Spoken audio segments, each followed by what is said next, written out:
एक गांव में एक मेहनती किसान रहता था। उसके 4 बेटे थे, लेकिन वे सभी आलसी और झगड़ालू थे। वे आपस में हमेशा लड़ते रहते थे और कोई काम नहीं करते थे। किसान इस बात से बहुत परेशान था। सोचता था कि उसके बाद खेतों का क्या होगा, क्योंकि उसके बेटे तो मेहनत करना जानते ही नहीं थे। एक दिन किसान बीमार पड़ गया और उसे महसूस हुआ कि अब उसका समय करीब है।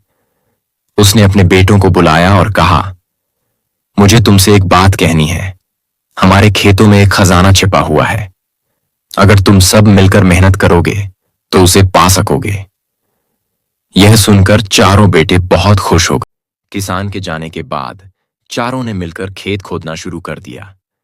वे एक एक इंच जमीन खोदते गए, लेकिन उन्हें कोई खजाना नहीं मिला। निराश होकर वे अपने पिता की कही बात को गलत समझने लगे।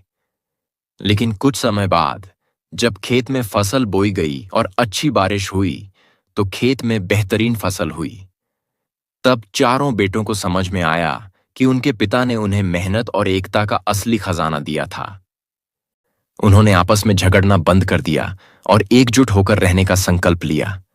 इसके बाद वे मिलकर काम करने लगे, जिससे उनके परिवार की हालत भी सुधर गई और गांव के लोग भी उन्हें एकता का उदाहरण मानने लगे। इसीलिए बच्चों, अपने भाई से कभी भी मारपीट ना करें। हमेशा एक साथ रहे। धन्यवाद।